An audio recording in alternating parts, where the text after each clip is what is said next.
माणसाच्या माणूसपणातील उणीव लपविण्याची असेल तेव्हा शपथ घेण्याचे कष्ट उचलावे. एवढेच बोलून श्रमलेली रुक्मिणी पुन्हा पालखीत विसावली. चुपचाप झालेल्या सख्याने तिला झटकन वाहून उपवनातील विरागृहाकडे नेले.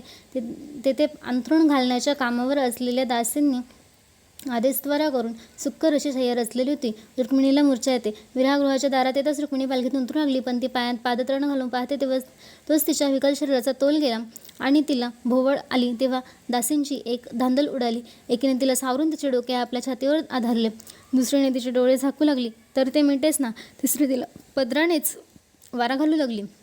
क्षणभराने तिची ही भोवळ उतरताच दासीने तिला सांभाळून आत नेले, मंचकावर बसवली. नंतर राजघराण्यातील रीतीप्रमाणे पंचारतीची तपकात निरांजने पेटवून तिला ओवाळली.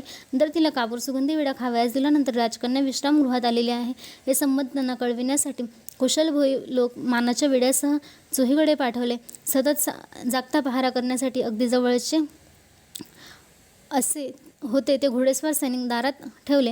नंतर भेटीसाठी आलेल्या भाट कुलातील स्त्रियांना मोठमोठे दाणे देऊन त्यांची लगोलग पाठवणी केली. विडे देणाऱ्या दासीकरवी आठवणपूर्वक सर्व मैत्रिणींना विडे पोहोचतील अशी योजना केली.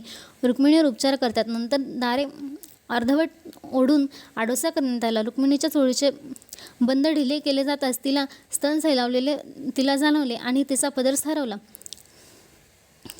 परंतु तेवढेही श्रम तिला मानवले नसावे. तशा रीतीने तिच्या ओठातील विडा बाहेर उघडला.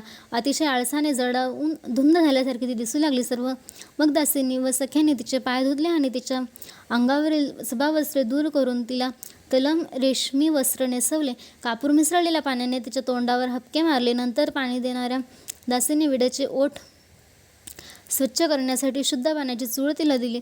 कोमल देहाची मालती हळुवारपणे मागे टेकली आणि रुक्मिणीला आधारून दिले.